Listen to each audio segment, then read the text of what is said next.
All right. Welcome to episode 26, the end of the year episode of Bono's Gamers. And I think we're going to have a few gamers on tonight, but everybody seems to be running late. And I know that with the holidays, schedules are tight. And so we're going to have some people coming in late and some people that are going to have to leave early, I'm sure. But right now I am with Yako from the Tech Update, who is getting real close to being monetized. How's it going, Yako? Good. Thanks, Bo. Really excited about that, yeah. Yes, I'm excited for you, man. It's I was about a year ago, might have been this weekend. I might have missed my anniversary of being monetized, and that was a really celebratory day. No, I can imagine. Yeah. And here's Jason from The Construct. What's up, guys? How's it? Welcome. Glad you're here, man. How's it going? Good. Happy to be here. The year is almost up. That was quick. It was super quick. Flew by. The older you get, the quicker they go. That's what I've discovered. Yeah. Good to see you, Yako. What time is it over there again, man? We're at 4 a.m. here, man. Okay. Cool. 4 a.m. It's a little bit later. We usually start at around 3, but I think it feels later today. I was going to say, I like your festive Christmas green headphone cable you got going on there, Jason. But then I realized that Yako has an entire festive green background going on. Well, I think he got you beat. I have trees. Oh, you got trees back there? Oh, yeah. Yeah. Okay. Yeah. There's usually this annoying plant that gives me like antlers that's like right behind me. I always have to move it. So, yeah. Oh man, I filmed a video today, and I remembered something that I wanted to say in a video I filmed 2 days ago.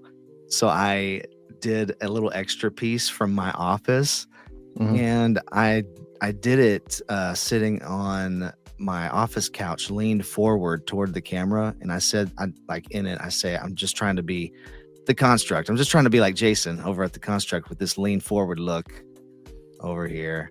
It's like he does it better, but can't blame a guy for trying. So I just have this one office in my house, and it's like there's nowhere else to sit but at my desk. So I just end up sitting with this camera on the desk, and I'm just like right here in the middle of the screen.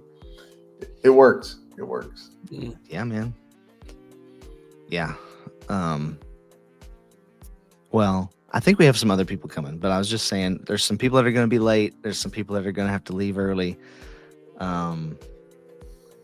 So we'll see who trickles in and out tonight, but we're going to be talking about not really the game awards, although I do want to mention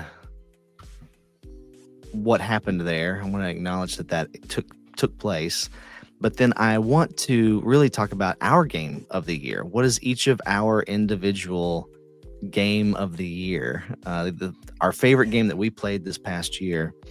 And then also I want to just talk about Christmas a little bit. And I don't know about you guys, but like I have some specific memories of gaming at Christmas. And so, oh my goodness. It's Yugi 601. What is happening? We made it. Christmas came early. Yeah, man. It's good to see you guys. Welcome, Good to see you brother. guys. How you feeling? Oh, Good man. feeling good. Yeah. So much Was better it- now. Yeah, right. I was able to squeeze out of work, so I'm lucky I made it. How y'all feeling? Good. Feeling like your Good, hair's man. gotten longer since I saw you last. Yeah, That's what I'm yeah. feeling. I criminally need a haircut, but we've been all Ah. right. We've been all right. Join the club, man. Join the club. Yeah. Yeah, for sure. I was just going over the agenda for the night. So we'll end with just some Christmas gaming memories. If you have any of those that you want to share, and or maybe you want to share just why Christmas is important to you. But whatever it is that comes to your mind that you want to share about that, we can do that. And so look, I don't want to waste a bunch. Usually we start with what have you been playing. I don't want to waste a bunch of time doing that. So can I just give us each like 30 seconds to say what you've been playing, and then we can move on to other things. The better things. Yeah. Yes. Yeah. Absolutely. Well, I just because I haven't had a lot of free time lately, I just kind of been throwing on like random games. So if I remember correctly, the main one that I've been just kind of like throwing on and playing and then hopping off is COD Zombies. Yeah. It's okay. It's not like PC COD Zombies, but just kind of been skimming that here and there. And then I jumped back into a little bit of Blasphemous. And I know that studio is making the new Ninja Gaiden, which looks very promising. So I'm pretty excited the for 2D that. one. Yeah. Yeah, I saw that. I was like, oh, Looks very promising. that's kind of sweet looking. Yeah. Guys, Mhm. you're not going to believe this. It's Zach from the Nerd Cave Network. What's up, everybody? Hey, Everybody's here. welcome. Everybody's here. How's everybody doing? Good. Oh, man. listen to that radio voice. Hey. You got a new mic or a different it's mic. It might not it's be an new. Old but- mic. Uh-huh. My other mic's at work, and I was like, "Oh crap, I don't have a mic," so I had to like pull it out of the dust it off. Yeah. So Very Yeah. cool. Good stuff, man. yeah. Sorry I was late, but I'm excited to be here. Oh, we're excited you're here, man. We were just taking 30 seconds each to say what we've been playing before we move on to our Game of the Year discussion. So I don't know if you want to share what you've been playing. Yeah, man. I have been cranking that Soldier Boy on Pokemon Pocket. And I've been absolutely loving it. It is amazing. So I highly suggest anyone that likes Pokemon that they should try it because it's a whole lot of fun. I've spent money on it too, so You really shouldn't admit that. I don't. At this point, Man has a problem.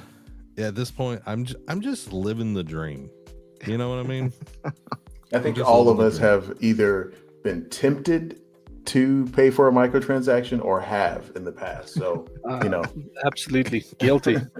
For Yeah. sure. Yeah. For sure. Yeah. yeah. So Absolutely. He who But is yes. without sin. it's a great game. Right. It's a ton of fun, and yeah, I'm looking forward to tomorrow. We get some new cards. So yeah. Wow. Everybody's How often do they playing get that. new cards? This is the first new cards that we're getting. It's like a mini set, and then January we're getting 3 new booster packs.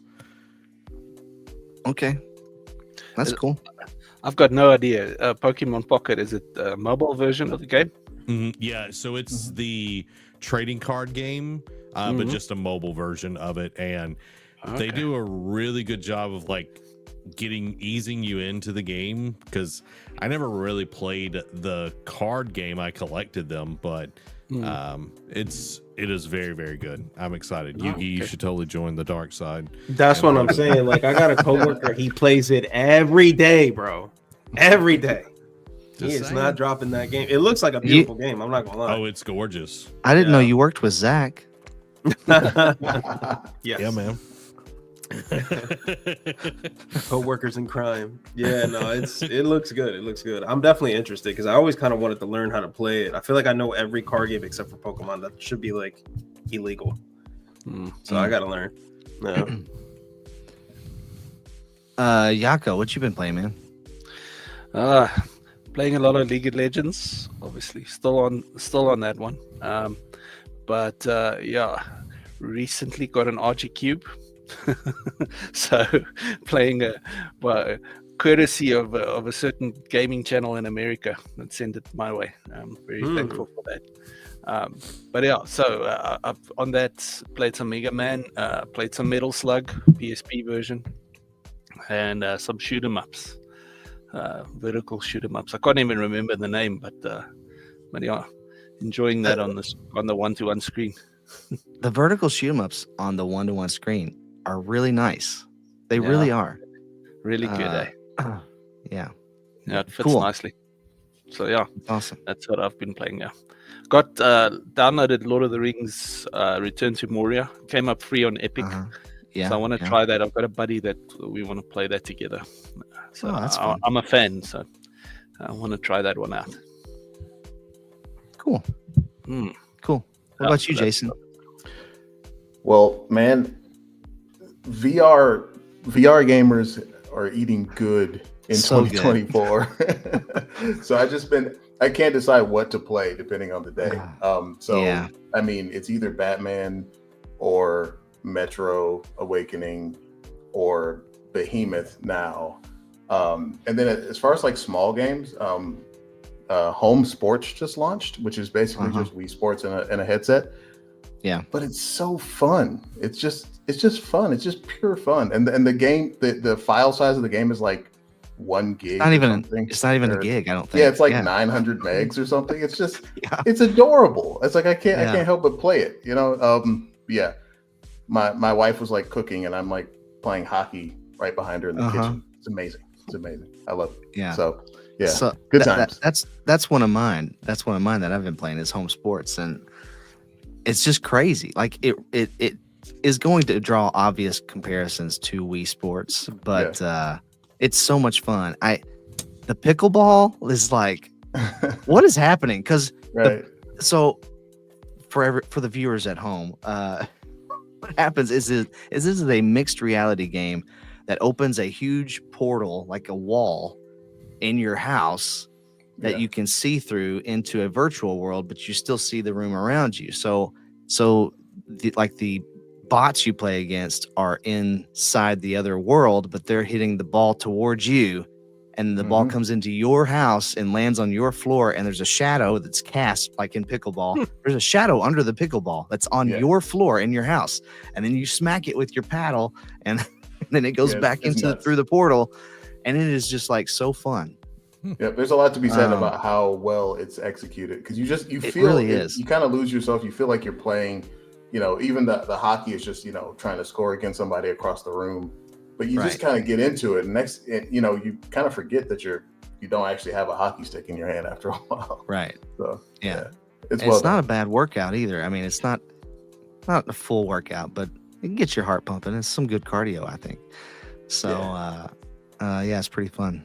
So I've been playing that, and and then I actually was playing. I got into Harry Potter and the Chamber of Secrets on the Game Boy Color. Wow! And, wow! And it is like suspiciously fun for a licensed game. It's got some really cool combat. Almost Pokemon-esque in a way, but it's not that. You don't collect creatures, but it's a pretty cool little RPG style Game Boy Color game with some really awesome pixel art of the Harry Potter story. So that's been really fun. Home Sports, and then the other thing I've been playing this week that I have avoided for months because I thought it was an online multiplayer only game, is a game on Quest on any VR, I guess, called Demeo. Do you play Demeo? Yeah. It is like Dungeons and Dragons. Quest Plus. Yeah. Yeah, it is. And you play through like a Dungeons and Dragons-esque story where you roll some dice and it determines whether you get to do damage or whatever, and you have cards that you can play, and you have normal attacks that you can do, and potions that you can take, and but it's like crazy fun, but it's like really long. It takes a really long time to play through unless you die, but which happened to me really quickly the first round.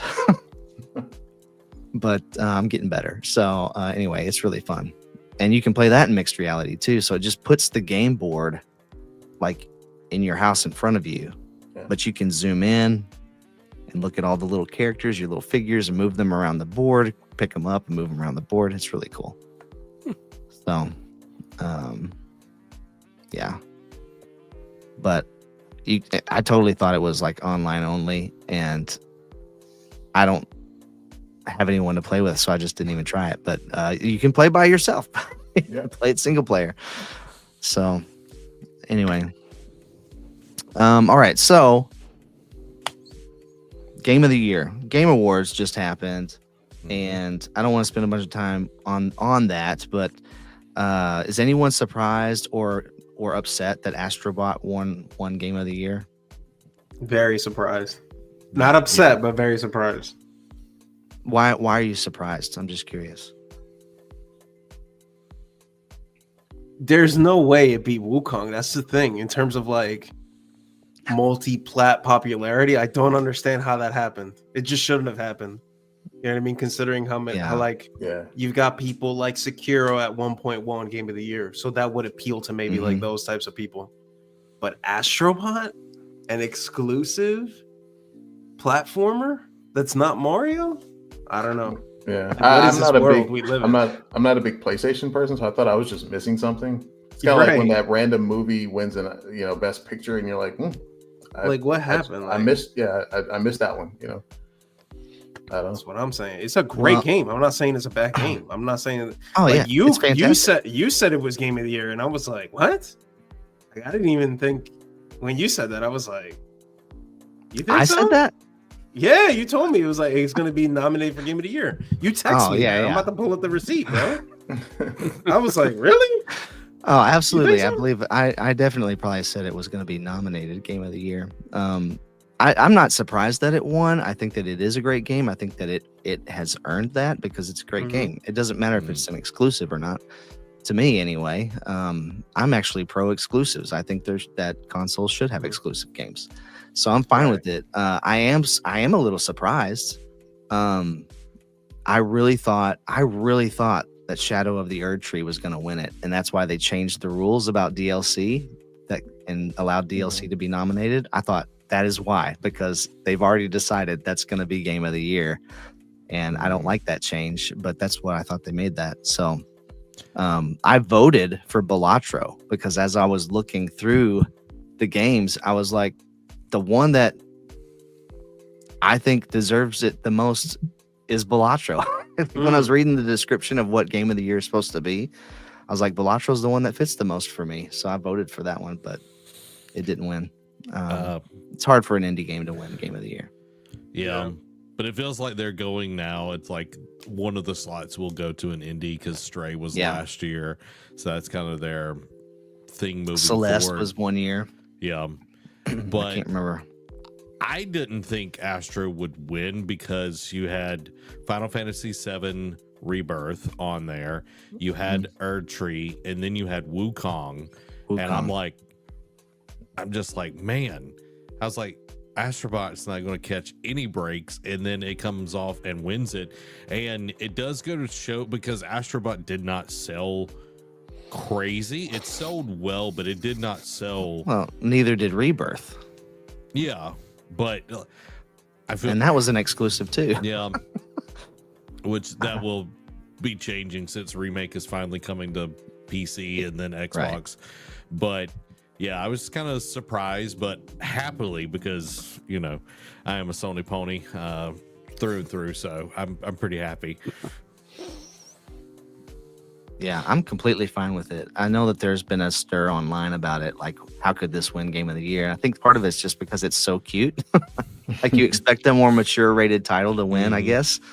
But what does it matter, man? It's a game. You're supposed to be having fun, and Astrobot's a fun game. So, well, and I think that's why we got like direction and story and all of that, as their own categories. And it's like when game of the year, you've got to look at the whole picture, and Astrobot does it all. It's amazing. It brings you in. I have not had that much fun playing a video game in a very, very long time. Yeah. Smiling ear to ear the whole time. Yeah, that's true. It just, like for me being like growing up with Sony, it was just a nostalgia trip. It was like therapeutic and fun, but I just keep thinking about the other side. I'm like, man, like, are there really that many of us, or like on all people on other platforms that impressed with Astrobot that they voted for? Like, I don't know. I don't see how it works. So we're already spending more time on this than I wanted to, but you're Black Myth, apparently Black Myth, the Black Myth director or producer one, I can't remember. Somebody spotted them crying when Astrobot was announced as the winner. And apparently they posted something online, but I think it was, in Chinese and was translated to English. But something that they said was, again, it might be a really terrible translation, but they had already written their acceptance speech because they were so confident that they were going to win.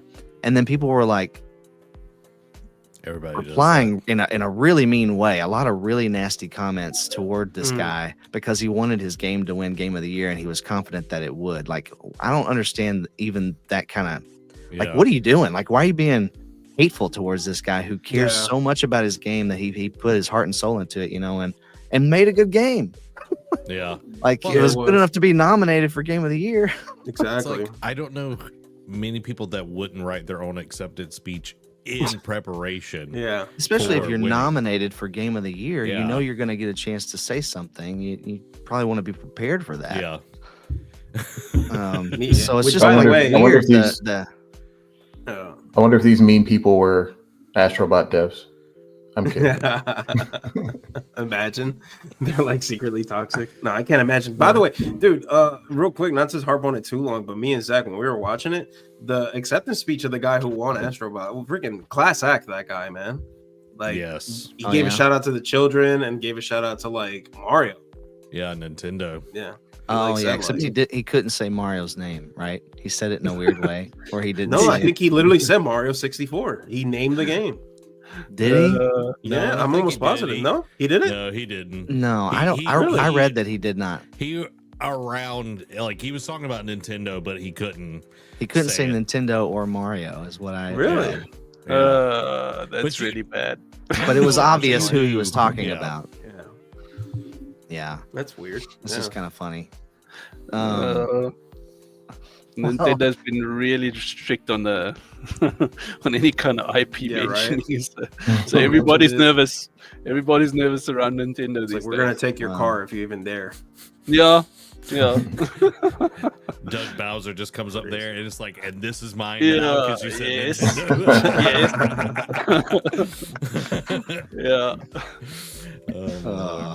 Doug Bowser. All right, so I want to talk about each of your Game of the Year.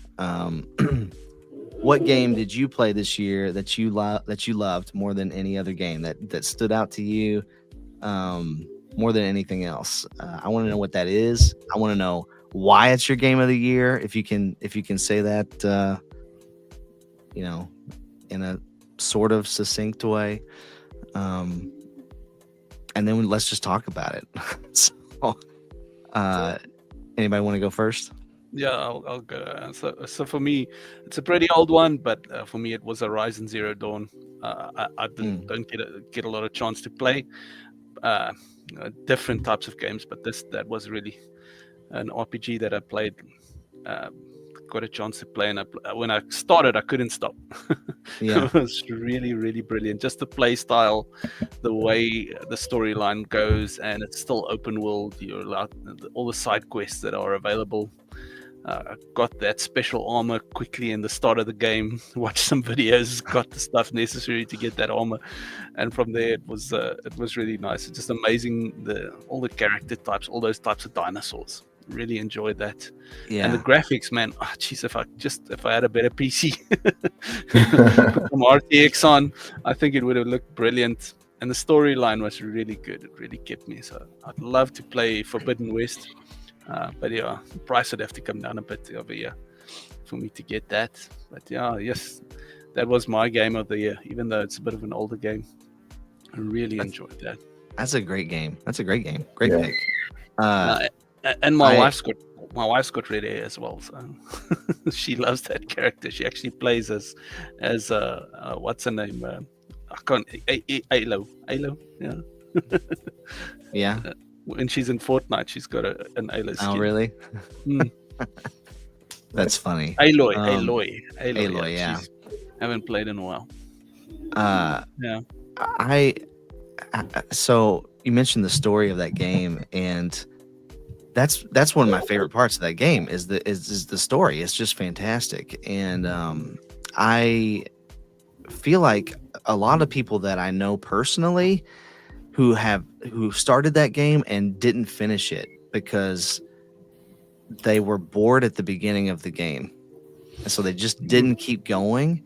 And I'm just like, are you crazy? Like, what part of this didn't grab you from the beginning and just keep you playing? And I just wonder if it's like, I think that there's a lot, I don't know. This is me speculating. You can chime in on this, anybody, but are people now do they just need the quick thrill of a match of Fortnite or whatever it is? Can they not pay attention to the story anymore? Like, is story not enough to pull people in anymore? Because that's I don't know enough. We could probably spin off into like a crazy direction with like what we're doing to our attention spans in general. Yeah, for real.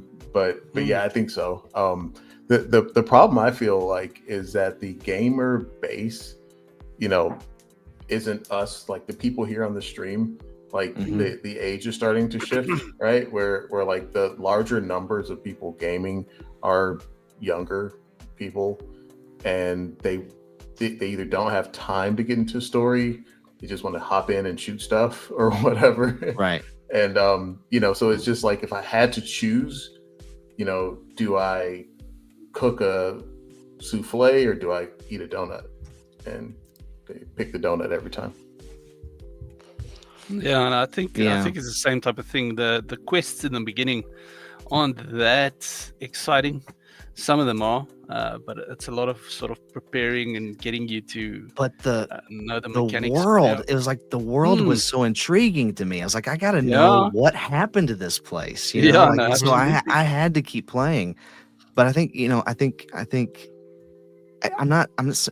you're right. Like, I think the beginning, some of the stuff you were doing in the beginning, like most games, it was like a tutorial. It's like teaching you how to play the game so that you can fight bosses later on or whatever. Yeah. But I think I think Jason's right that what the demographic is changing, where there let's be honest, there are way more people in their 30s, 40s, 50s who are playing games now than there were when we were kids, right? Yeah, so we grew up as gamers and we stayed gamers, but we also have jobs. Yeah. And so we can't sit around and play games all day. Unfortunately. Yeah. But when we do, we want quality. We want quality. Right. Yeah.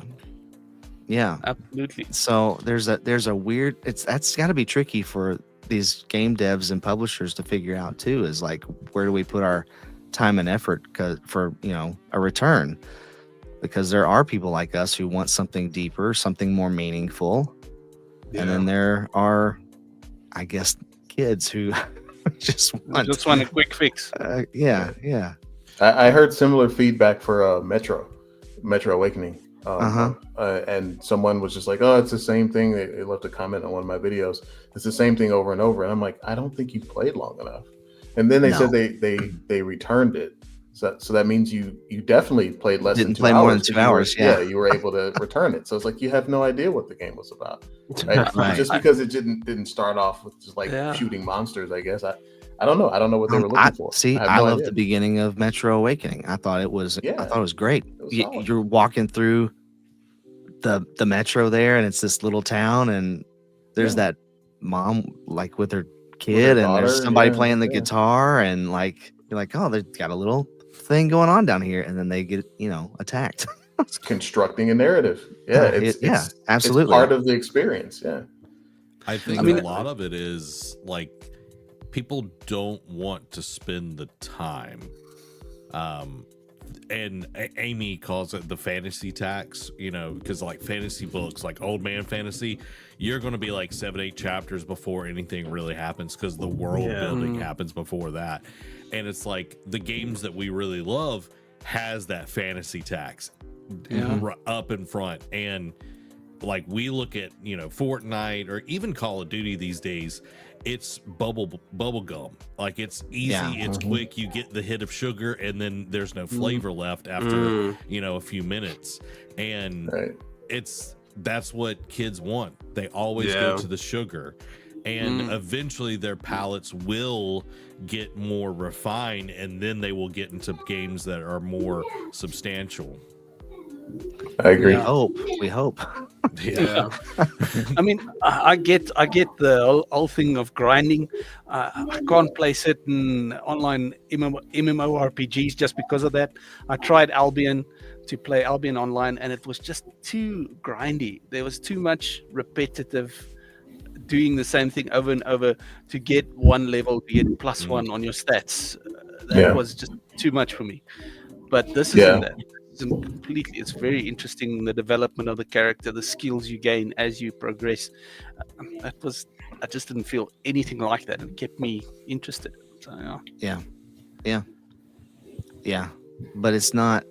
I mean, okay, look, Fortnite, you drop in and you grab weapons immediately.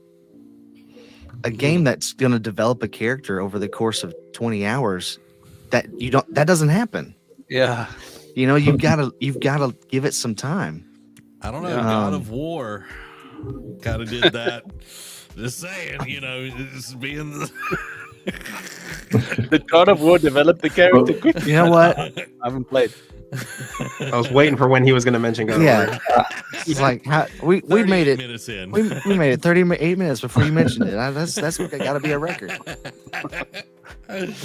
God of War had both, though. You got to admit, it's like 1,000%. I'm going to make you feel powerful. I'm going to throw you in there. I'm going to give you a great story all at the same time. Yeah. 1,000%. Yeah. Obviously, there are. What does this mean? You got to pay some taxes. Pay the tax. Oh, got to the get the fantasy world tax. building. Fantasy tax. Yeah, fantasy tax. Yeah. I thought there was a tax in your house for mentioning God of War. Every time you mention God of War, you got to put $1 in the jar. Oh, man, Like a I'd be swear so jar. broke. Yeah, it's like a swear jar. I'd be so broke. Literally, when we turn on my PlayStation 4, which we use for like Netflix, God of War's like music starts up. Kratos is like sitting in the boat with Atreus. It's like it's there every day. Oh my goodness. Yeah, I was gonna say for Alright. me, man, for sure. Like, obviously, I want to jump on the boat and just say Astro Bot, but I actually didn't play a lot of it. I enjoyed every second that I did play, but for me, the most memorable and I had fun was Dead Rising Remastered, because like that was the one game I have a personal attachment to it because I always wanted to play it as a kid, but I didn't have a 360. You know what I mean? So I had to indulge in this game, and I had a great time. So it was fun. It's a good game. You play it once and then kind of like let it go. But yeah, it's fun. It's great. Side note, I was gonna say I fact checked us. He did mention Super Mario Brothers. I just had to throw that out there. He really did. He name dropped it. He literally said I had a black box, and in it was Super Mario Brothers. And it changed, and he goes on to talking about how he has a relationship with Nintendo, like across the street from him at Japan. So I just had to throw that out there. I was like, I know I'm not crazy. So man. Somebody out there is pushing fake news, man. He really did name. Yeah, well, that's what I read. Is I did not watch the end of it, but that's what I read in an article. Is that they skirted around saying that Mario article and fake Nintendo. news. I got it. The 3-minute and 43-minute mark. He says Super Mario Brothers. Yep. Very good. Cool, very cool. See, wait, I forgot what your game of the year was. For me, Dead Rising. Dead Rising. Yeah, right? Dead Rising. So that game was ridiculous. I've never played it, but I watched you play it. I was like, this game is insane, crazy. right? Yeah. And definitely from the 360 era for sure. Oh yeah, yeah. 1000%. It screams early 2000s. Yeah, the writing Yeah. screams. Yeah, 360. This is dated. Yeah. And mind you, it used to be like worse. Like they actually like changed the script and like changed some words to make it a little more like light for the modern audience. But yeah, no, it's still got that touch. Yeah, it was a fun time. That's all I can say. Like that's all you can ask for in a video game, right? You throw it on, have a good time, and then make memories. Like that's what I'm here for. You know what I mean? So I'm not mad. But apparently, I need to get back into Astrobot. Like apparently, it's really better than I thought. Especially when I saw that they had the Ape Escape level, I was like, how did I miss that? Yeah, it's at the end of the first full world, like full universe. It's like the last level, Bruh. and it feels like Ape Escape, and it's as annoying as Ape Escape when you couldn't catch one of the monkeys. So okay, gotcha. Like I really missed out. Okay. No. Oh man, yeah. Okay, well, did you stream that whole game from beginning to end, or just parts of it? Dead Rising. Yeah. Yeah. Beginning to end. Yep. I, as far as I remember, I think No. I think I beat it on my own. I got up to a certain point, and then I beat it on my own. I didn't get to show the rest. But I knew you streamed quite a bit of it, though. Yeah, for sure. Yeah. Let me see. I streamed the other night. I never stream. I streamed the first hour of Indiana Jones and the Great Circle. And you know what I decided after the first hour of Indiana Jones and the Great Circle? It's amazing. It's a great game so far, but it would be even better in virtual reality. The game is screaming for someone to put it in VR. It is punch faces. Crazy because you are fighting with your fist for the most part, but you're just pulling the right and left trigger to punch left and right, and it's begging for it. And throwing the whip, like, man, you could do that in VR. It'd be easy. And then the other thing was that moving stuff, like I had to push a bookcase and I had to move a stone at one point, and it like prompts you, but you just push up on the left stick or push right on the left stick. That's all you do. It's just like a quick little push up or whichever direction it wants you to push it in, and then you're done. It's like, this would be so much better if I could grab this in VR and push it push it up. Careful, Bo. You're sounding like me, and none of my friends talk to me anymore. So I don't think that about every game, but that one in particular made me think that. And, anyway. What were we talking about? Let's see. Who's next? Game of the year.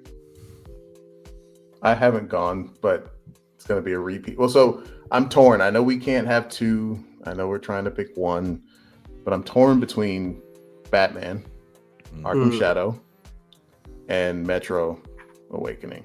Why don't you talk about Metro? Because I'm going to talk about Batman. Okay. Well, we'll call it Metro. So here's why Metro holds the crown. The same crown as Batman. But it was the first time it felt like I had a game in VR outside of maybe Saints and Sinners. Saints and Sinners was good, but it had that like weighty handling, and it was really slow, extra survival kind of feel to it. But Metro just kept delighting me all the way through. So you had story, you had your just shoot the big ugly thing portions, but then it also has stealth. So like it was the first time this year that I felt like, oh, well, this feels as good as playing a Metro game on flat. And that's saying a lot. And you know, Batman kind of did the same thing for me, but I'll stick with Metro, Bo. But I feel like this is what, you know, most VR, especially new coming VR players, are looking for. They don't want to go into VR and feel weird and feel like they can't enjoy the game. And I think that's what happens a lot of the time. You know, they don't want to see their hand doing this. They want to see like the hand flipping upside down, or they want to be able to kind of get into the game, just kind of get going. And Metro felt that way. Small things like there's no holster for the gun. If you squeeze the grip trigger, you have your gun in your hand. So they took like these little subtle things to kind of make it feel a little less awkward, so you can kind of move a little bit faster. The realism is there, like from the other Metro games, as far as the human enemies die like human enemies instead of weird, like there's no like bar over their head or something like that. So it just felt really good. And stealth in VR first person is fantastic. I'm so sad that there wasn't a Splinter Cell game in VR that was canceled, but stealth just hits different. I know in flat we can do it with like third person, but that moment in stealth in VR where you have to literally peek your head around a corner and then snap it back because they see you. It's different. Yeah, it just hits different. It hits absolutely different. So I do agree about peeking around the corner. But I did not enjoy the stealth in Metro. Really? I'm a big stealth fan. I don't know. It just felt kind of clunky or something to me. Or maybe I'm just not good at stealth. Maybe that's what it was. Could be. Now it could have used it could have used more like better connected takedowns like you might have in Batman. Yeah. I felt stealth in Batman I loved. Yeah. I felt like in Metro you get near someone, you're not sure what you want to do. It's like if I shoot him, that's too loud. If I punch him, then I might grab my gun on accident, and it's just so how do I take them out when I get close is a problem, but still like that it was there. I'm watching like a little bit of it, and I see that you can dual wield AK-47s. That's it. That one. Yeah, that's all. You know how obnoxious that is. You know how much grip strength you have to just. That's what I'm saying. You got to be an absolute beast. Right. But yeah, no, it's a fun game. It's a fun game, and I'm playing on PC too, so it looks amazing. It's a really cool experience. I'm really happy about where VR is right now. Yeah. Are you playing it from the Rift version? Is that what you're playing on PC? I believe I was given a press release of the Steam version. Okay. Yeah. Because I know it was cross-buy. Yeah, it is cross-buy. I didn't try it out on PC though. Yeah. I played it while I had pneumonia and I was quarantined, so I was away from my PC. You were shooting spiders in the dark with pneumonia. That's above hard mode. That's just legendary. Imagine you sneeze, you're doing stealth, and they turn around. What was that? Crazy. It's like the Quiet Place game. Yeah, that would be nuts. Saints and Sinners has that feature in VR. Oh, really? Yeah, you can leave your mic on, and the zombies will hear you. Yeah. I didn't know that. Okay. Yeah. That must be intense. Yeah, right? Very. I would hate that. Yeah, no, me too. I think so too. Very cool. Yeah, Metro is a great game and was nominated for VR Game of the Year. Yeah. Really fantastic. And great story. It really hit all the things that you want in a great game. It really did. It felt like a whole game, which is rare in VR. You usually get tech demos for the most part. Right. I think we're moving away from that though. We're growing up. We're moving away from tech demo VR into real gaming. It's good. It's good stuff. What about you, Zach? You say God of War. I know. Actually, I know what yours is. You know he would. It's Foam Stars. Foam Stars was Zach's game of the year. No, that's Yugi's and yours. That's not mine. No, mine was Kill the Justice League. That's my game of the year. Yeah. Oh my God, this year's just been take me to jail with so many bad games. But Listen. Concord, I think the art direction, the story, the longevity of this game is unrivaled. That's actually kind of true. Yeah. There's so many good games that I've played this year. It's hard to pick one because I have like nostalgia where I want to say Dragon Ball Sparking Zero, which was an amazing game, especially if you liked the Budokai Tenkaichi games back in the day. Like I used to jam on those all the time and I had a good time with it, but it didn't scratch the itch like I thought it would. Again, it was still really, really good. Astrobot, amazing. I think it is one of my favorite games, but I do have to go with Pokemon trading card game Pocket, and that's not even like hyperbole, because I like being able to just sit on the couch and play and fight people online, and like I've gotten more people into it. My streams have popped off, like people are into this game, and it's like, oh, I'm actually getting to share something that I like with people, and people are actually enjoying it too. Like I've gotten coworkers into it. We literally go back and forth sending screenshots of the cards that we pull out of the packs and everything. So it's like being a kid again, where you're like, I'm so excited. Let me show you what I got. You know, that, and like the stories and all of that. That is the community behind it. Yeah. And it's like, Astrobot is a much better game, but for me, like, and this is weird because I thought I would never pick a card game for my game of the year. I'm, maybe within the next week it might change, or by Thursday it might change, but it's been so much fun, and I've put so much time into it, and I'm just like, all right, I need more because I want to keep playing. Awesome. Hey, I told you I voted for a card game for game of the year. So you sold me, man. That sounds good. And I've been meaning to ask you about Sparking Zero, but that's not your pick.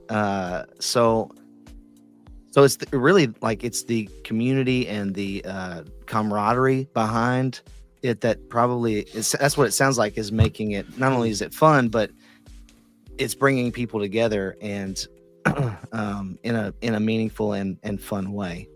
Yeah, and there's only a few games that I ever do research on, and I'm talking like, oh, what are the best decks to play right now? And I'm watching other creators talk about the news, the things that are coming out, all of that kind of stuff.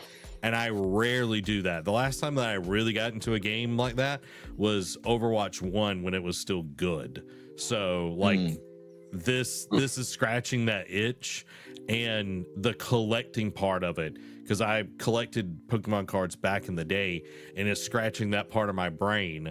It's just like, man, I only got like a few more cards left, and I've got all the cards that are in the game so far. And it's like, I'm opening packs. I'm like, come on. And I'm like, no. And then I get another pack, and like, it's that part of the brain which you could fall down the rabbit hole and spend a lot of money for it. Yeah. But you can play the game totally for free, which I love, and still get a really great experience. Well, that's good. Do you get packs for free? Yeah, you get 2 packs a day for free. That's not bad. That's not good. bad at all. Yeah. Yep. Man, I remember when we were collecting stickers and stuff when I was in school. You had these sticker books, like Thundercat sticker book, and you were trading stickers and stuff. Thundercats. Oh, man, Thundercats. Dude, I saw a cover the other day of the intro song. Some band did a cover on that. Yeah, it was really good. Really rock cover. Thunder, So, yeah. Thundercats. Yeah. Thundercats are on the move. Yeah, absolutely. Yeah, that's very good. That just reminded me of that. Yeah. But, Good times. And they're about to put trading into the game.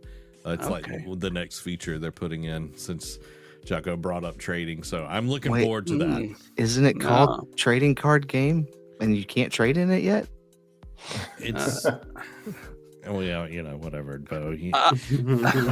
I haven't seen, but I haven't seen. I mean, Hearthstone doesn't do that, does it? You can't trade cards. Yeah, so I don't know if there is a game available. That probably, maybe I'm missing. Well, if it's done well, that'll be great. But I remember looking at Warframe for the first time. There's like a marketplace in Warframe. It's on PC, and you can sell like materials and trade weapons. It was a madhouse in there. I immediately left the lobby. I walked in, and it was like, I'm not ready for this. I can't handle this. When you can do that with Counter-Strike items and stuff, can't you? You can trade it. You can make a business. You can sell stuff, all those skins and stuff. I had a buddy who got hacked. He got a super rare skin on a gun, and it got hacked. His account got hacked almost immediately, and it got stolen. Jeez. Wow.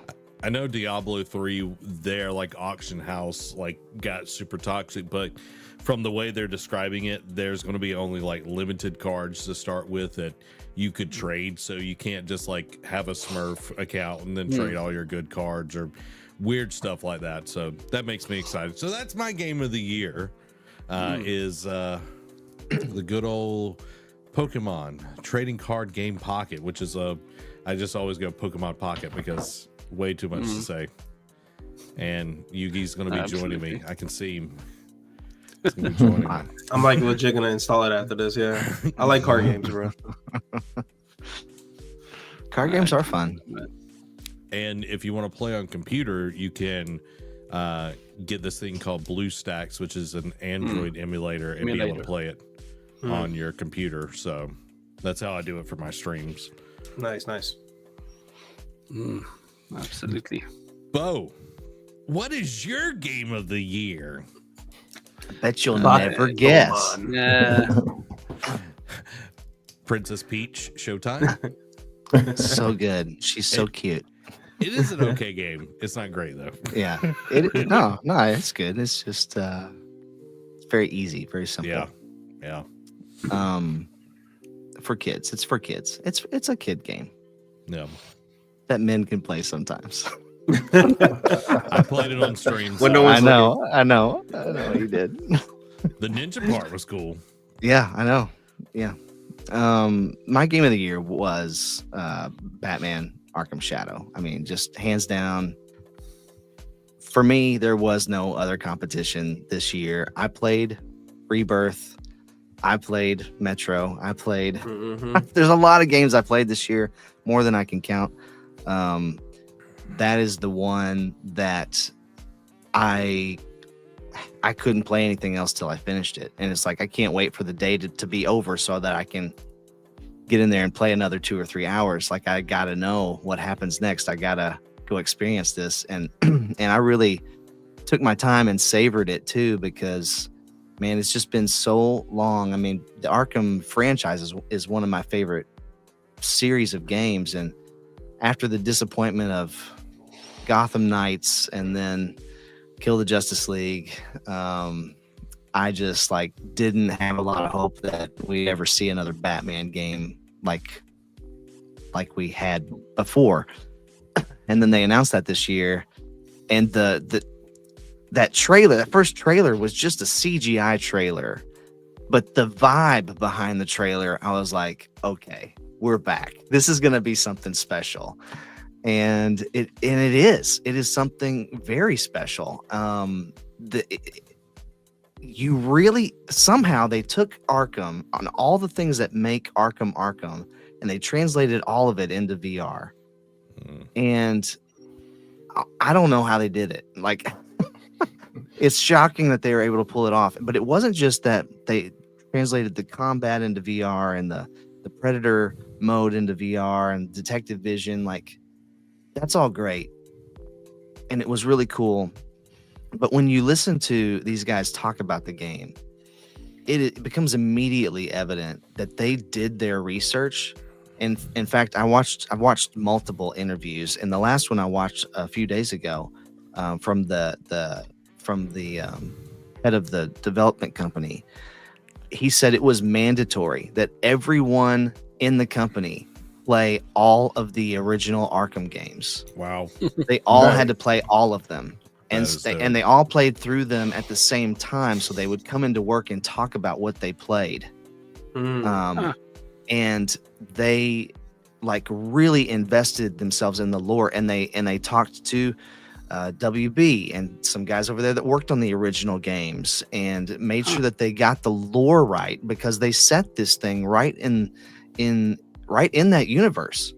And there are throwbacks and callbacks and all kinds of little Easter eggs back to not just the main games, but DLC for the main games. Like, they go super deep.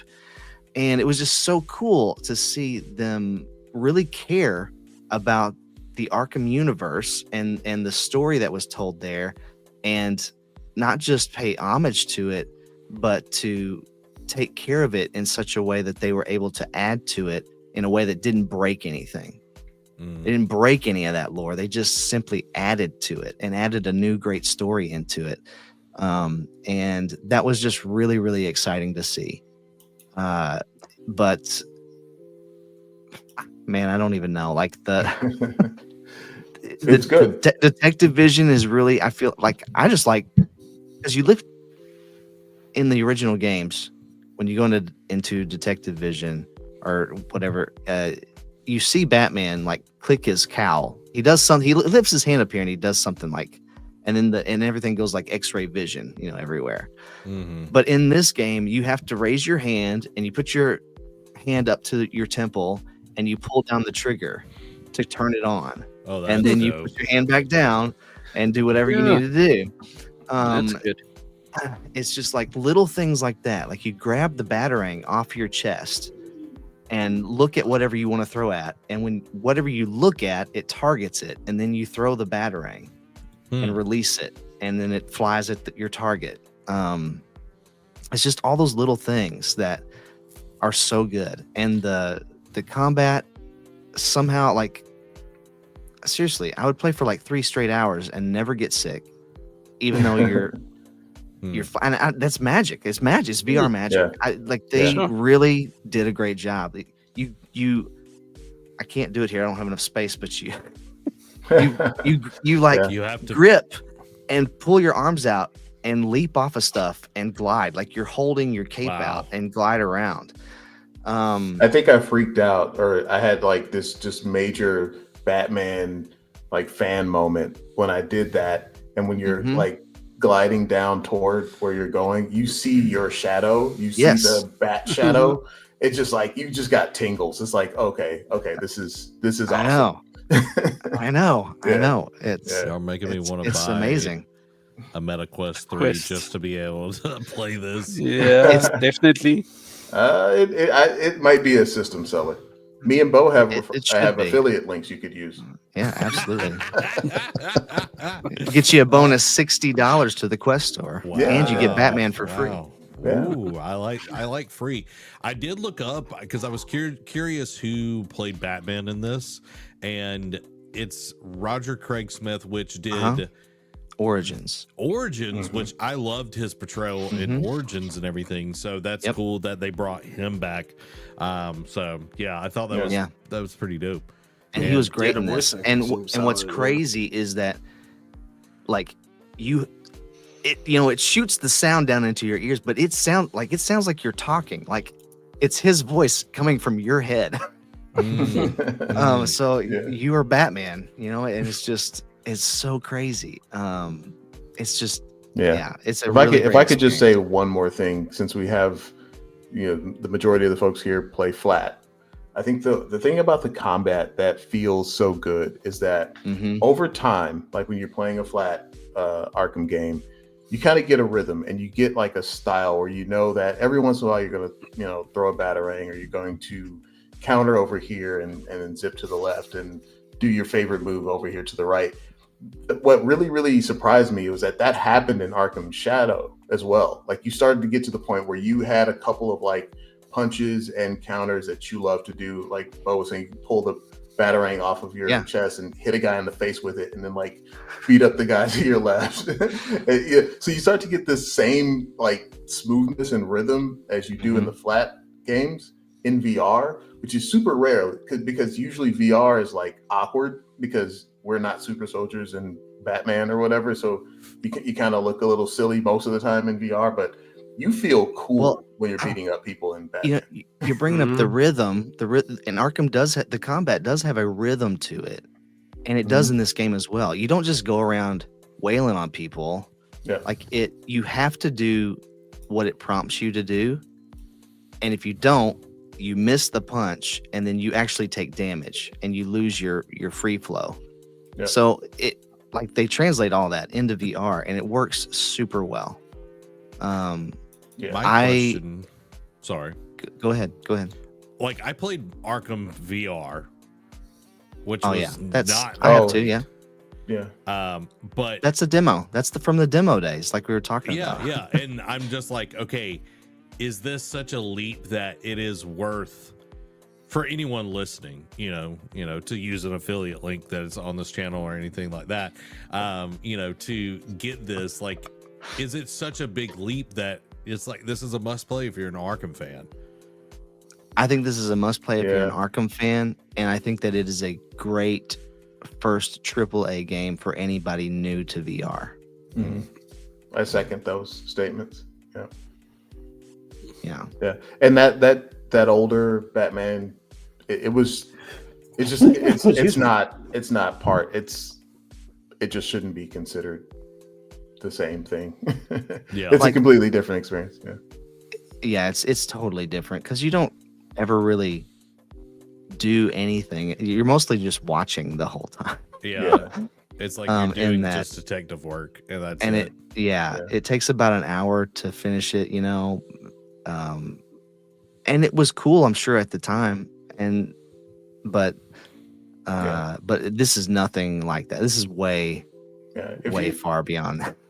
Just if you leave the difficulty level on normal, or maybe even crank it up one, a general fight with just like 4 or 5 thugs, you'll probably break a little bit of a sweat. Just because it'll get a little frantic, and you're so it's fun. Yeah, for Definitely sure. Fun. Yeah, I just played on normal, and definitely, like, my heart was racing at different points, and I was sweating. I was like, I gotta take my jacket off. Do they have like challenge rooms like Origin or any of the other ones would have? They have Predator challenges and combat challenges. Okay. Yeah. There's only 3 rooms each right now, though, but they're adding more rooms in January. Nice. Yeah, but I've replayed those a bunch of times, and there's like certain things that you're supposed to do to get 3 stars or whatever, for each of the rooms. That makes it a little more complicated. That are optional, but it makes it more complicated. Yeah. Well, Bo, I'll send you my address, and you can just send me one of those MetaQuest 3s. So. Yeah. I'll just, if you do it quick enough, it might get here by Christmas. So I'll just send you one over. Yeah, you can just ask his butler to do it, eh? Yeah. Alfred. Yeah, I've got a stack of them back here behind the green screen. I'll just send you one real quick. Overnight it to you. Oh man. That's my game of the year, no doubt.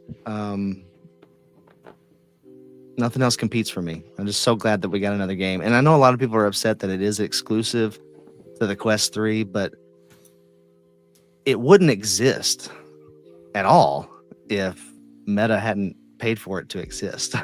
So it's like there wouldn't be a game for you to play at all if they hadn't paid to make it. So the complaint is kind of moved. Yeah, we went through the same thing with Half-Life Alyx, and all of the Half-Life fans being upset that it was in VR. So it's just, it is what it is. Yeah, another great game. Yeah. So, welcome, Zach, Faye, other Zach, different Zach. Thank you. It's great to be here. Welcome. What's up, Zach? I like your Christmassy backdrop. He wins, actually. He's got the best Christmas backdrop. Your tree is way better than Jason's tree. Yeah, mine is right there. Oh, I'm curious. I couldn't see it at first, but now that I see it, it's amazing. Right. That's awesome. It's so far in it's either a tree or a medieval weapon. You can't really tell this. The rest of us don't even have a tree, though. So, Yeah. Bachelor vibe is crazy. oh, you have one that's in the dark. Oh, back you there. You're better than me. Nice. Yeah, I didn't plug in my lights. Amy probably was like, I did all that work for no reason. Stealth Christmas tree, man. Yeah, it's Batman's Christmas It's tree. Batman. Merely adopted the dog. Oh, well, Oh man. Oh, Zach, I don't know how many games you played this year, but do you have a personal game of the year? That's what we're talking about right now. Well, I'm a victim of recency bias, and I think I logged in as you guys were talking about it already, but because of you, Bo, I now have a Meta Quest 3. Congratulations. Yeah, he sent me a link, and I just went for it. And I've always believed in VR in theory, but now I'm a believer in reality. I've tested it before, but this is different. The number of applications and where I see things going, it's incredible. But for it to come with that Batman game and to experience, just coming in and you guys talking about the fighting mechanics, which I was doing just earlier today, is just hilarious. But yeah, it's it's incredible. So I don't want to just say that game because it sounds like you guys have already been discussing that game, but I at a macro level, I've become a big believer in VR at an experiential level just in the last week. Yeah. I gotta ask, do you see light builders going into that in any way, shape, or form in the future? Like gliders? Yeah. Is that what you said? Yeah, your game. Yeah. It's interesting you say that because I had to give a talk at a conference last year on what is the metaverse and kind of where's it going. And so I studied, I don't know if you guys are familiar with the work of Matthew Ball, but he was the head of strategy at Amazon, and he wrote a book about the metaverse and kind of like the 7 characteristics of what's coming. And ultimately, like when it comes to, when we think of the metaverse, I bet everybody on this call has a different definition because no one actually knows exactly what it is. And that's not just no one on this call. No one actually knows exactly what it is. So everyone has a little bit of a different definition of it. And, but ultimately it's something that's on 24/7. It's where you can do all types of things, not only play games, but you can also create and own and build worlds, and other people can share it and all that. And, and the one area that Matthew Ball talks about that isn't there yet is interoperability, where different worlds kind of connect to each other. And that's where I think Meta is trying to, kind of, not own that space, but really, really pioneer that space in big ways. But to answer your question, where would light gliders go? I think one of the largest metaverses for kids these days, Light Gliders is a kids game. We're designed for kids ages 6 to 12, really. And one of the largest metaverses for kids is Roblox, obviously. And Roblox is kind of like a metaverse 2.0, not a 3.0, not like a VR type experience. And so we've debated building kind of Light Gliders experiences inside of Roblox. But after seeing kind of like the Horizons world inside of Meta, and seeing just all the different applications that has, it has my mind thinking. I do think, capital is always an issue for where you can kind of extend your brand into other spaces. But if our goal is to reach kids, I think, it's still going to be kind of in the Roblox Minecraft space, but it really would be fun to build at least some sort of prototype and something in VR, because Light Gliders would be, it would be really fun to be on a hoverboard in a virtual world. Let's just be honest. That'd be a blast. Yeah. Good stuff, man. That would be exciting. I think that would be awesome. Yep. Absolutely. Yeah, I think the potential there is huge, and we're really still, even though VR has been around for a while, it still feels like we're really in the early days. It is maturing, but you got to think about, like, 10 years from now, are kids going to be still playing on consoles, or are they going to be playing in VR? And I think that VR is ready to make that next leap. I know that my son wants to try it so bad, and I've been avoiding letting him do it because I just don't think he's old enough. And I still think he has a little bit of trouble distinguishing reality from imagination still. And this it's so real when you're in there. I think it would really mess him up a little bit. Mm.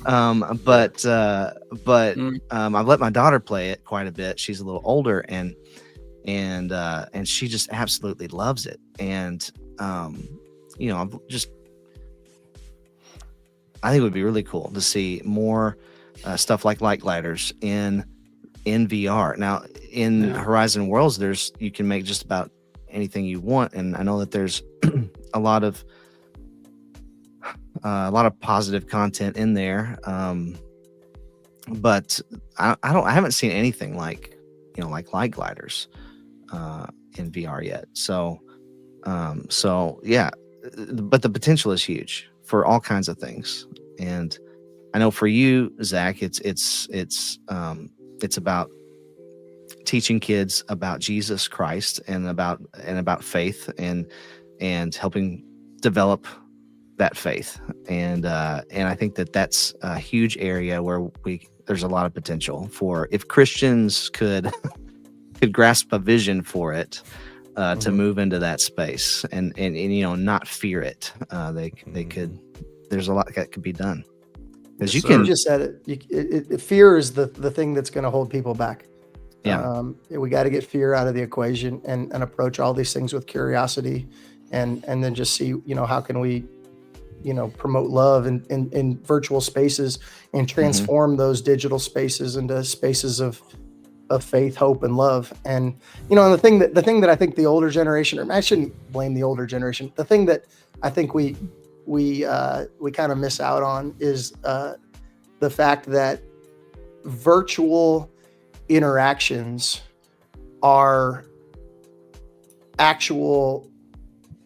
impactful, and I think and so and I think a lot of people think, okay, but that's not the real world. This is the real world. But virtual interactions those are real people, and it's a real imprint on people's lives.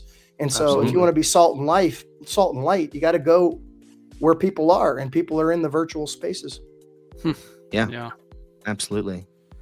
And look, it's on a lesser level, but one of the reasons that I started this podcast was for that. Like, I really feel like there's a digital nation of people out there who are not being reached, who are not going to come to their door if you knock on the door to talk to them, who aren't going to come to your church, but you can meet them in a virtual space like this, or like in VR or whatever it might be, and build relationships and talk to people and share your faith with them, and share that Jesus loves them and was born at Christmas and came and died for them, so that they could have eternal life. Like, that is the most important message and the most important piece of knowledge that we could ever have, that someone loved us enough to lay down their life for us. And a lot of people need to know that. A lot of people are trying to find that love in any place they can. They're grabbing for it anywhere they can. They're grabbing in the dark a lot of times, just anything they can get a hold of. Maybe this will be where I feel whole, where I feel complete, where I feel loved. And yes, sir. And really, for all of us, it doesn't matter who you are or where you grew up. For all of us, it's Jesus or nothing. And so we got to meet people where they are. We can't expect them to come to us, and we can't expect. The world's just changed, and it would be like, as far as being afraid of technology, like, it would be weird for us to say, well, I can't go minister to somebody in the next town because I'm afraid of using a wheel. Right? The wheel at one point was the most advanced technology in the world, but it would be weird for us to say, I'm afraid of using the wheel. That's too much technology. So it's like, the wheel's not evil. You can use a wheel to do evil things, but you can say that about anything. It's the same with technology. So VR, video games, whatever, it's not evil. It's just an object, and it's a tool that can be used for good or evil. And so, let's use it for good. Yeah, I totally agree on that. Now, best example I had was somebody who mentioned, I think I've mentioned it on the podcast before as well. Somebody who said that, for example, the pen that Hitler used to sign the orders for the Nazi Holocaust, Do you want to blame the pen? Let's eradicate all pens. Let's stop using pens. Yeah. It's not. That's not the point. That's not what causes. It's not evil. It's what's behind it. It's the intention that it was being used with. So yeah, totally agree with you on that one. Yeah. Yeah. Well, okay. So, any other thoughts on that? On any of that? No, we're good. On point. Are we going to talk about Christmas? Let's talk about Christmas. Hey, I want to know if you've got a Christmas memory that is special to you, particularly if it has to do with gaming, because I think that would be a really fun trip down nostalgia lane to talk about the yesteryears of gaming, and Christmas is just a fun time. Yeah. I've got a quick one because I've got to bounce here in just a minute. Okay. But my grandmother, she got me my Game Boy Color and my Game Boy Advance, and I would go and stay with my grandmother pretty much every weekend just because she was awesome, or still is awesome. But before Christmas, she would always let me open my presents from her and play on my Game Boy or whatever it was.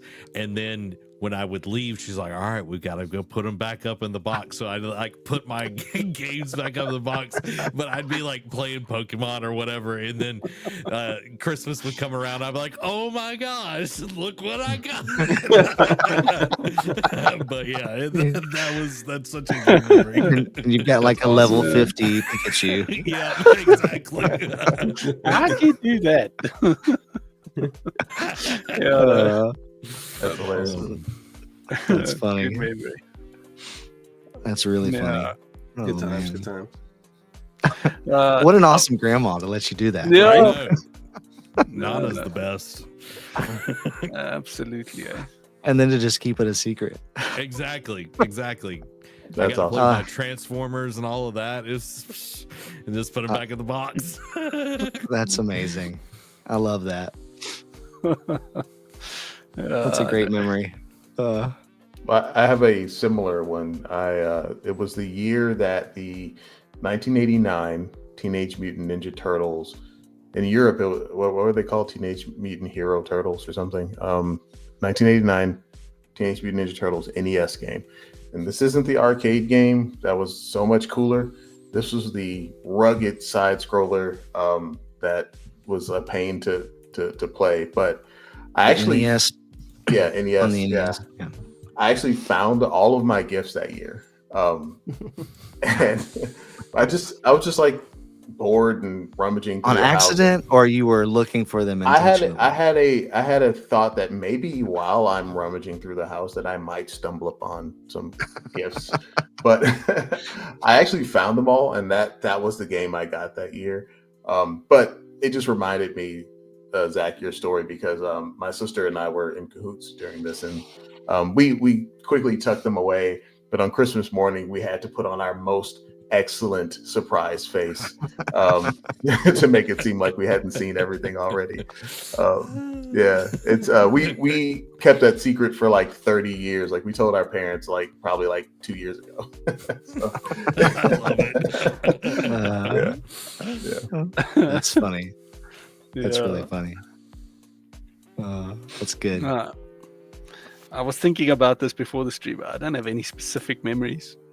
Got some memories of a year or two ago of Fortnite bringing in the whole Christmas theme, and you can open a gift every day. So it was quite good. Different skins and different items in Fortnite. I just like the vibe as well. Yeah. With the whole Christmas cabin and a fire that's there and everything. It was nice. So we don't have snow in South Africa, for example. Well, at least not where I am. And man, really love to experience a white Christmas. Yeah. Same. Yeah. We've already had snow here where I am, but the Christmas thing, the theme. I was just talking to some of the youth at our church about this. How every Christmas Fortnite has a Christmas theme with the new season.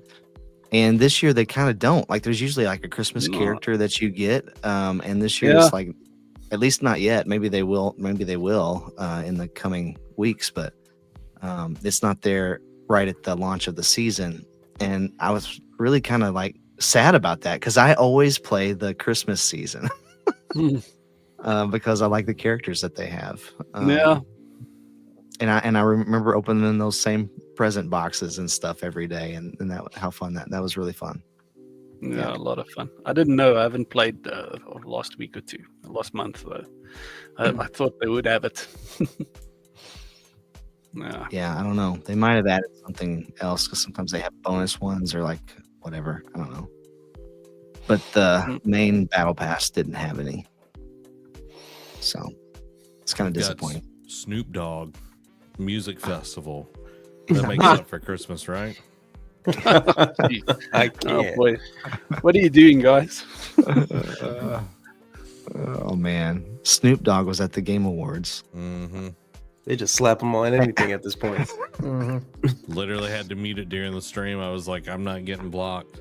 It's like I can't afford this. Don't be surprised if it's on freaking Pokemon TCG at this point, dude.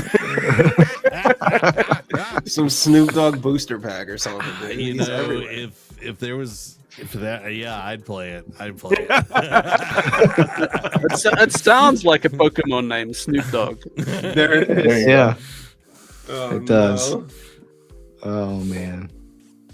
Yeah, apparently he was in the top 1% of Xbox players in terms of hours played this past year. That's hilarious. So they had him on the Game Awards. Anyway, yeah. Who hasn't gone? Zach, Yugi. Yeah, I was gonna say for me, my fondest Christmas memory is definitely when I first got a PS1. Like my first game was Namco Museum. And that blew my little child mind because I was like, I've already been to museums, you know, but I was like, wait a minute, I'm in the museum in the game, and it's like showing me all this different artwork, and then like it leads to the game, you know.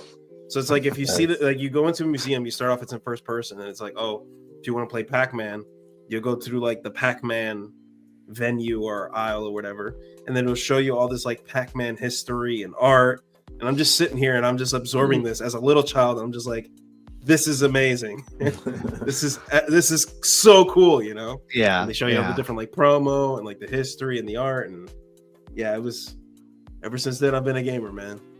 I think if I didn't have that game, I wouldn't have had like the appreciation that I have into looking into like the backstory, the development, the art, you know, things like that. Yeah. Yeah. And I was just like, this is just everything. Yeah. So that would be my fondest memory. That PlayStation 1 era was peak for me, for sure. Okay. Yeah.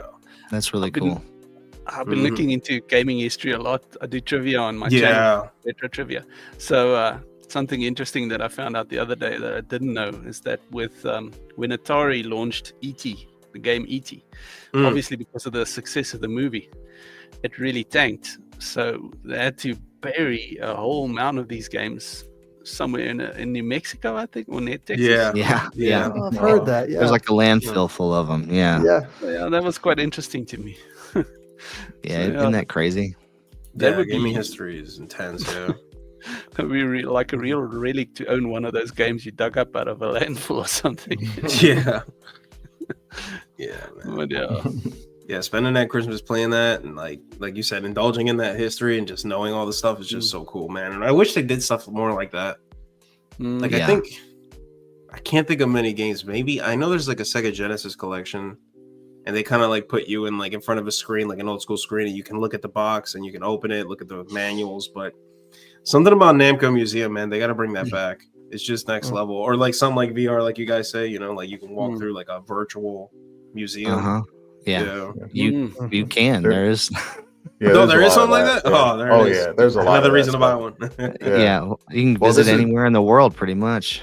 Yeah, there's one actual app where you can be in like a room where it like feels like you're like sitting in the 80s, and if you have ROMs, which we can't tell you how to get those, but if you have some already, you can have like a PlayStation in your room, and you literally walk over to it, put the disc in it, It plays on That's a awesome. a tube TV. That's cool. Yeah, it's pretty cool. Wow. Like it just feels like you're kind of like sitting in the 90s. Yeah, it's kind Yeah, I love Time that. machine. I love Yeah. of, yeah. that.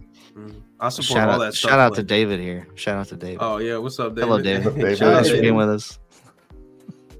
But yeah, they had something like that here in Philly, in the Franklin Mills. They had like I think it was like a Nintendo museum, and every time those like come up around my area or around your like anywhere that I can go to, I always try to support it, man, because I think it's just so cool, you know, like really getting into it because it's an art. It should be appreciated as such, I think. But yeah, I agree. I think that's why game preservation is so important. Seriously. Because it really is art, and and it's not just art from a visual perspective, but from an auditory perspective, from a novelization perspective, or a narrative perspective. There's a lot of it's a merging of a lot of different art forms, and, Right. And it's something that you can interact with.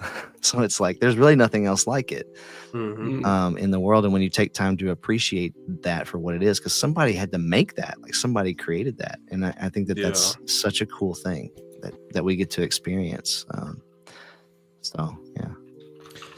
Well, guys, I'm going to have to hop off, but y'all have a Merry Christmas, and thanks for having me on, Bo, throughout the year. Yeah. You too, man. Anytime, dude. One, man. You choose that. Y'all go check out Zach on the Nerd Cave Network. Yeah, Very definitely. cool. All right, guys. See y'all later. Take care. Bye. Take care, man. See ya. I'll share my quick Christmas story if that's all right. Yeah. Sure. Speaking of Nintendo, I think we all, have an affinity towards that first console or whatever it is that we got. And for me, when I was, I think 7 years old, the first thing I ever remember saving up money for was for an NES, Nintendo Entertainment System. Same year. And I still remember it was $80, and I spent weeks just doing chores, and I think I even painted our house deck, like just whatever my parents wanted me to do. And I remember when I finally got $80, and so I went to the store with my mom to Target, and that was the first time I learned about sales tax. And and it was not $80, it was $88.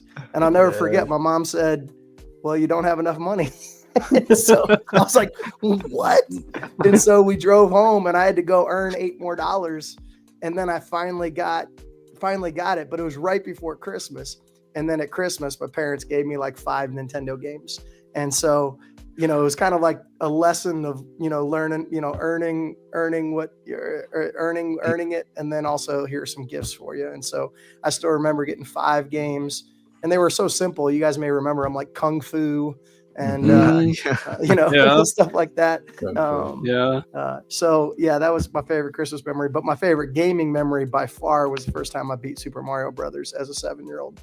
That was the original one. The original, yeah. The one it came with, because it came with Super Mario Brothers, and that was a big deal in my house. I think I screamed so loudly that my parents ran upstairs thinking that I hurt myself.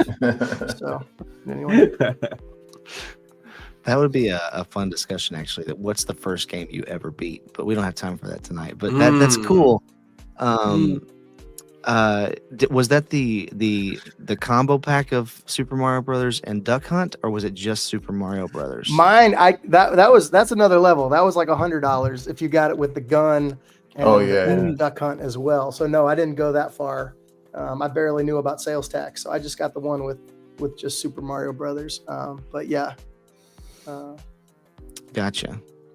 Yeah. They had like at least 4 different cartridges that they sold that came packed in with that. Yeah. And then when I got one, it didn't come with anything.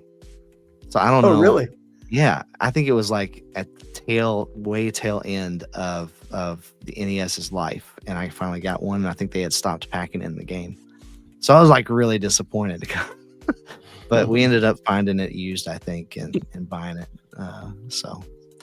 Well, it's interesting to hear you talk about like the history of gaming and like how it's an art and it's creative and it's story and it's all these things. Because like, you know, my earliest memory is winning that game. And just yesterday, 2 of my kids are watching the Super Mario Brothers movie. They have no concept of the history of the game or anything like that, but they love this movie. And it's just so cool that this stuff develops and turns into transmedia that impacts the generations. Right. Yep. Right. Yeah. And you know, like in the 80s, who would have thought that would have been such a huge hit of a movie? Exactly. Not for a second. Yeah. And it could be like it'll get them, Lord willing, it'll get them into the history of it. And that could be a conversation for both of you. Like, hey, I remember playing the first game, you know, like that. That's awesome. That's like a connection right there. Yeah. Well, and you just hit it. That's what these things do is they create connection points that turn into great conversations. Absolutely. I feel like we've circled that conversation a few times tonight. Yeah. Yeah, for sure.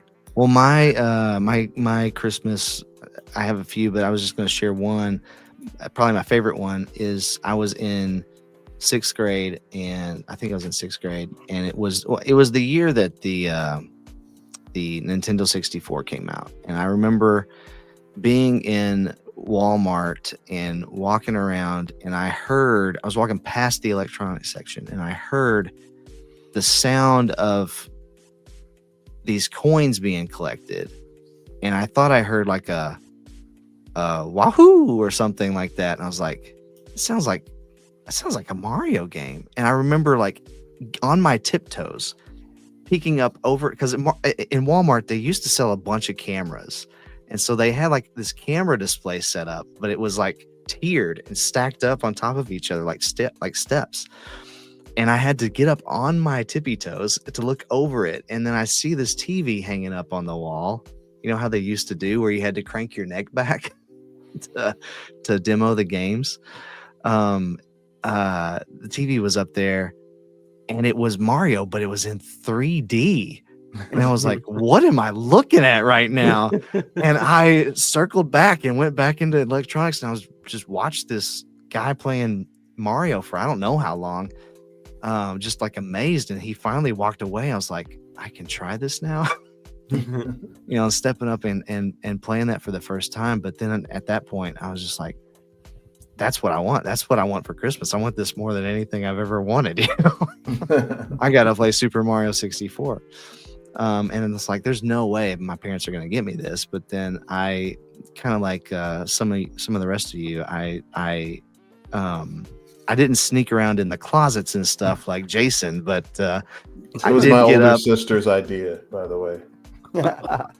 Sure. I did get up like in the middle of the night, Christmas morning, and snuck into the living room because my parents didn't wrap the Christmas morning presents.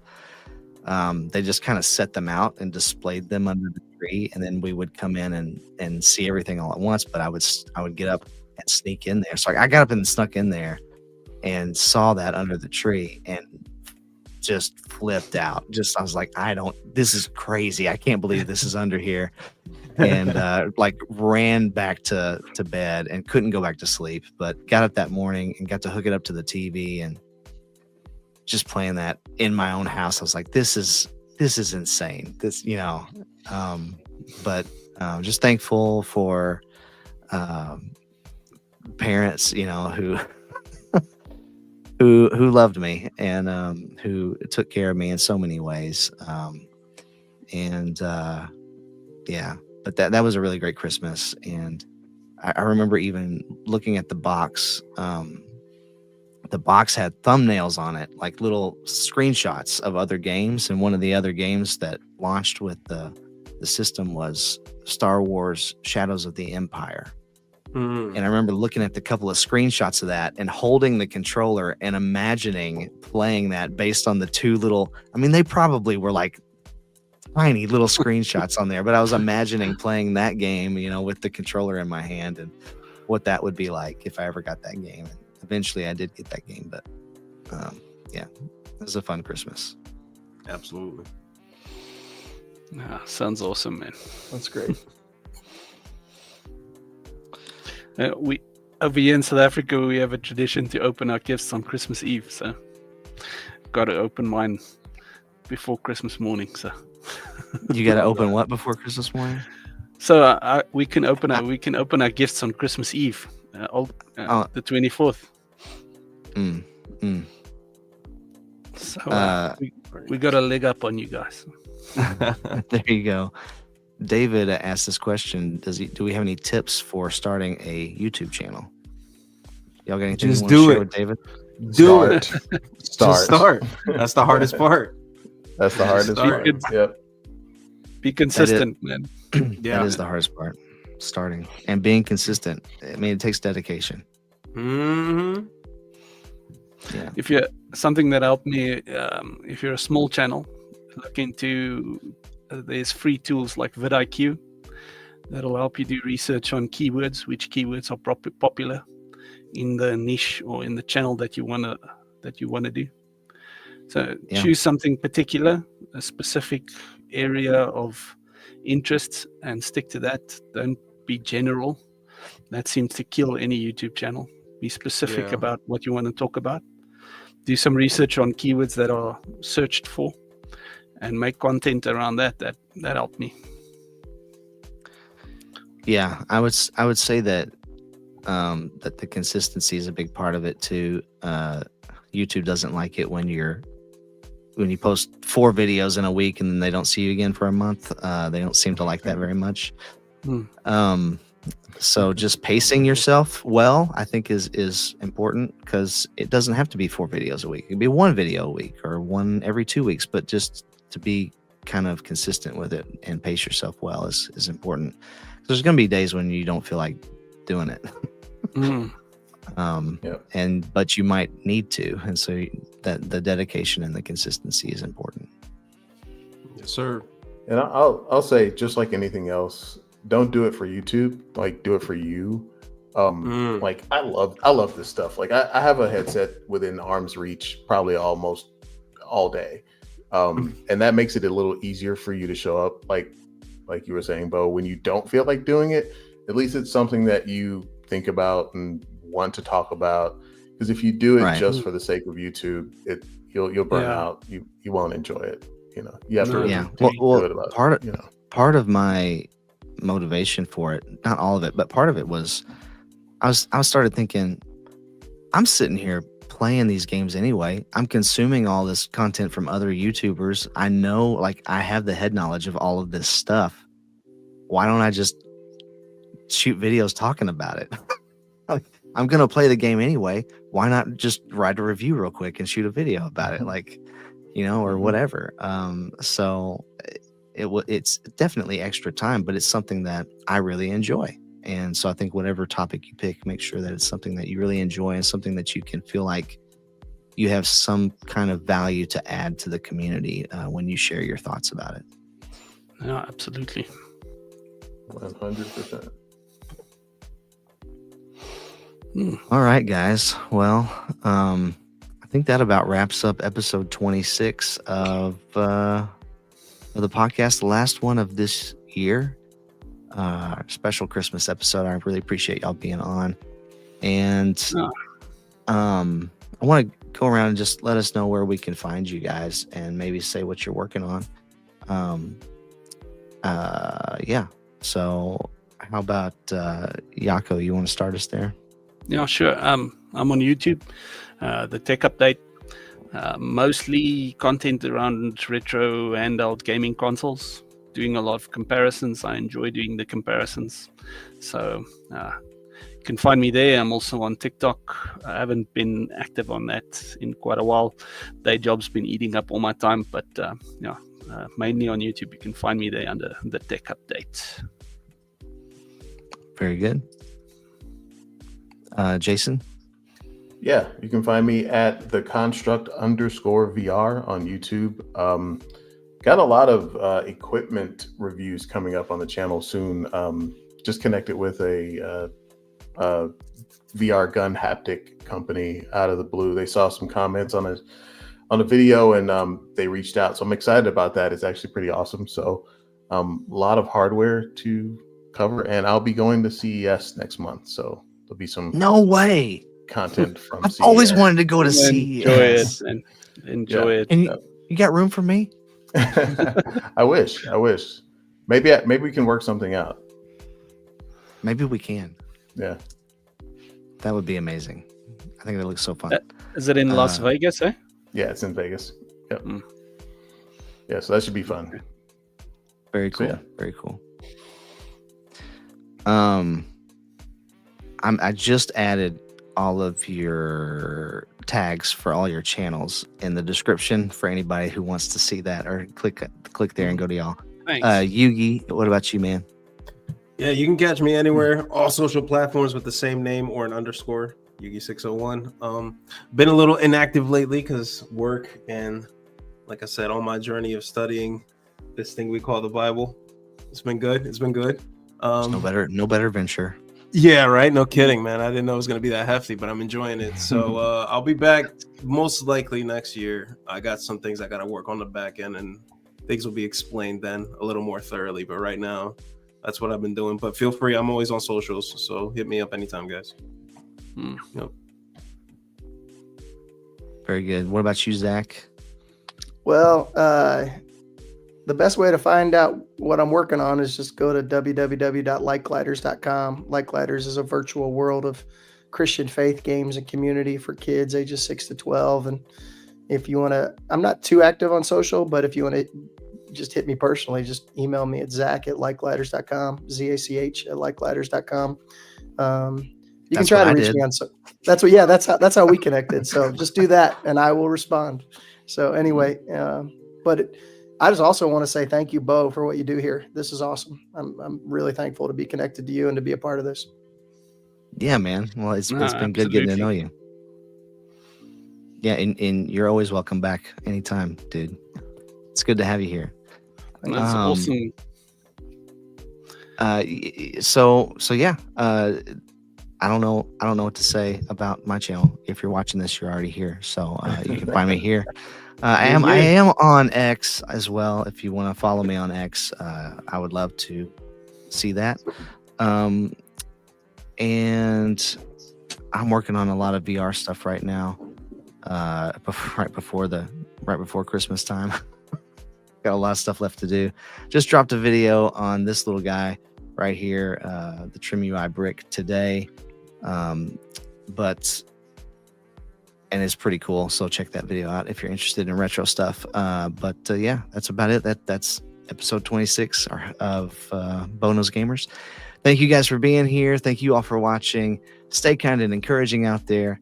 And I'll catch you on, as soon as I can click in stream here, I'll catch you on the flippity flip.